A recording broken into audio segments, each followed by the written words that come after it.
একটা দেশ আর একটা দেশের সম্বন্ধে যদি কিছু করে সেটা সেই দেশকে করতে হয়। আমরা দুঃখিত, আমরা মর্মাহত, অনেক মানুষ আগেও মারা গেছে, এখনো অত্যাচারিত হচ্ছে, আগেও আন্দোলনেও অনেক ছাত্রছাত্রীরা মারা গেছে এবং আজও তার রেস চলছে।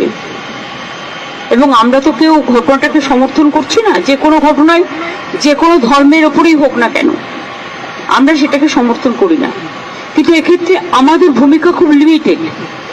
তার কারণ এটা হচ্ছে, যেহেতু আমরা আলাদা দেশ, বাংলাদেশ আলাদা দেশ, এটা ইন্ডিয়া গভর্নমেন্ট বাংলাদেশ গভর্নমেন্টের সাথে কথা বলতে পারে, বলে অ্যাকশন নিতে পারেন। আমরা এটুকু বলতে পারি যে আমরা এক্সটার্নাল অ্যাফেয়ার্স পলিসির ব্যাপারে তৃণমূল কংগ্রেসের স্ট্যান্ড হচ্ছে যে যখনই গভর্নমেন্টে থাকুক না কেন আমরা গভর্নমেন্টের স্ট্যান্ডটাকে সাপোর্ট করি। কাজেই আমাদের বক্তব্য খুব পরিষ্কার, কোনো ধর্মের ওপরে, কোনো বর্ণের ওপরে, কোনো জাতির ওপরে কোনো অত্যাচারই আমরা মানি না, না হিন্দু, না মুসলমান, না শিখ, না খ্রিস্টান, আমরা সবাই এক, এটাই আমাদের প্রিন্সিপাল। সুতরাং বুঝলে, আমার কথা দিয়ে বুঝতে পারলেন, আমরা যেসব ঘটনা আজ নয় গত 1 বছর ধরে ঘটছে, প্রত্যেকটা ঘটনার জন্যই আমরা দুঃখিত। কিন্তু দুঃখিত হলেও আমরা যেহেতু একটা অন্য দেশের নাগরিক এবং আমাদের স্টেট গভর্নমেন্ট আছে, কিন্তু সেন্ট্রাল গভর্নমেন্টও আছে, সুতরাং এটা জিওআই মানে government of India can take up the matter with the Bangladesh government. এটা বোথ দ্য কান্ট্রিজ কথা বলতে পারে, সেটেল করতে পারে। এক্ষেত্রে আমাদের তো কোনোভাবে ইনভলভ করা হয় না এবং আমরা জানিও না। তিস্তা ব্যাপারে চুক্তি হয়ে গেছিল, আপনারা জানেন, যে আমাদের জানানো হয়নি। কাজে আমাদের দিক থেকে আমরা বাংলাদেশকে ভালোবাসি, বাংলাদেশও আমাদের ইন্ডিয়াকে নিশ্চয়ই ভালোবাসে, বাংলাকেও ভালোবাসে। আমাদের ভাষা, সাহিত্য, পোশাক পরিচ্ছদ সবই এক।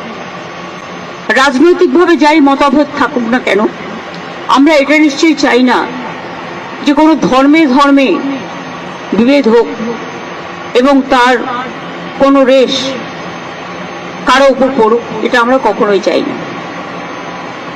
এবং সেন্ট্রাল গভর্নমেন্টে যারা আছেন তারাও তো পার্টিকুলার একটা ধর্মের বিরুদ্ধে প্রচন্ড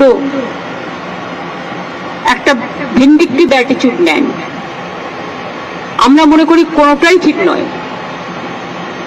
মন্দিরও থাকবে, মসজিদও থাকবে, গুরুদ্বারাও থাকবে, গির্জাও থাকবে, ধর্ম যার যার, আপনার উৎসব সবার। আমরা শান্তির পক্ষে, আমরা উন্নয়নের পক্ষ, ধর্মীয় মতামত প্রত্যেকে যেন পালন করতে পারে তার স্বাধীনতা অনুযায়ী, আমরা এটার পক্ষে। পার্লামেন্টে যা স্ট্যান্ড নেয় সেটা আমাদের ইন্ডিভিজুয়াল কারো ব্যাটার নয়। এই ম্যাটারটা নিয়ে স্ট্যান্ড নেবে তৃণমূল কংগ্রেস পার্লামেন্টারি পার্টির চেয়ারম্যান আমি, লোকসভা এবং রাজ্যসভায়। কিন্তু লোকসভায় আমাদের লিডার আছে সুদীপ বন্দ্যোপাধ্যায়, চিফ হুইপ আছে কল্যাণ বন্দ্যোপাধ্যায়, এবং রাজ্যসভায় আমাদের লিডার আছে ডেরেক ওব্রায়েন, ডেপুটি লিডার আছে সাগরিকা, এবং চিফ হুইপ আছে সম্ভবত নাদিম। সুতরাং তারা সিদ্ধান্ত নেবেন, তারা আমাকে জিজ্ঞেস করলে আমার ওপিনিয়ন আমি দেবো।